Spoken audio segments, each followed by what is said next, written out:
Hi, Noah. Hi, Noah. Olivia, Emma, good morning. How are y'all? Good. We're doing thank good. you. Olivia, Emma, this is a very interesting supernatural spy thriller where audiences are going to be able to tune into the season premiere on June the 30th. So tell me the premise of the show and what really attracted you both to want to be part of it.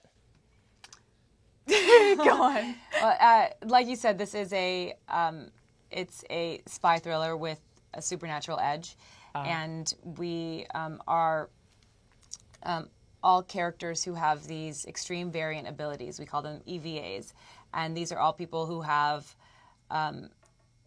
special abilities that we all, as human beings, have. It's just that there is a certain group of people who have developed them to the nth degree. So, like, my character has extreme strength.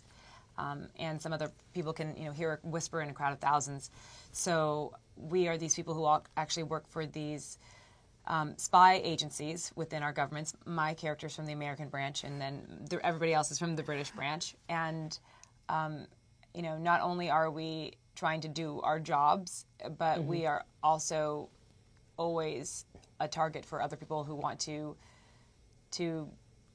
capture Use us us as and weapons. use us. Yes. And to Olivia, you were also saying that you've worked in London multiple times, but this was actually your first time working in London on the streets. So Emma, Olivia, tell me, how was it like being able to work in London to film this show? How was the culture like? I mean, because London is awesome. I love London. So how was that like?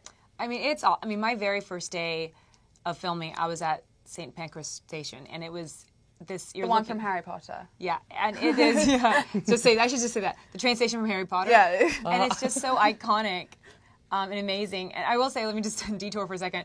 I remember I had my family coming in town, and I was sitting with Emma and John Fletcher and Catherine Steadman, all Brits, and I said, my family's coming.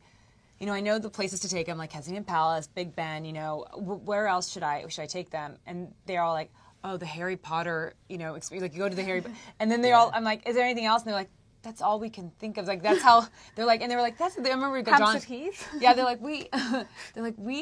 there should be more things we should be able to. Yeah, like, there's just so much. It's a rich cultural but you guys place. were just so proud of Harry Potter, which is so amazing. You're like, Absolutely, I mean, how can you not? You're like, Yeah. go to Harry. Whatever you do, go to Harry Potter. Try it out. Yeah. And how was because of course there's a book called The Rook, and then, it turned into a TV show. But, of course, everything's not going to be just from the book. It's also different from what you read in the book. Different. So how is it different from if, let's just say, audiences watching the show read the book? What can they expect when they watch the show? The book is YA first, right? Yes, the book is a young adult novel. There's a lot more fantasy in it. Olivia's character and Jolie Richardson's character in the first book don't really appear as much. I would say that it is heavily emphasized it's an adaptation. So we take the premise, which is a woman wakes up surrounded by dead bodies with no memory, and from there the narrative takes a very different story. But I will say that Daniel, the author of the book, loves the show, is really excited to see what the writers have done with his work, and I hope that fans of the book will tune in and understand that it's an adaptation. All right, well, my last question is, let's touch on y'all's characters for a bit. So, Olivia, you play Monica. Emma, you play Mythony. Tell me a little bit about your character, and was there anything that you had to prep yourself for in order to bring this character to life on screen? Well, my character is from the American branch of this secret spy service, and Right. I was actually very fortunate because I had just not that long before had done a show where I was playing a CIA operative. So I had done a lot of research and had a lot of communication with people who were ex-CIA. So I felt very prepared to go into that role. It was very fortuitous for me. But Emma actually has a very interesting story because her character wakes up with amnesia, and I actually didn't know this about Emma personally until the other day in the middle of interviews. Yeah, no, I had an accident, which I'm fine now, but I had short-term memory loss. So I lost they'd count back, and I had lost 2 weeks of my life.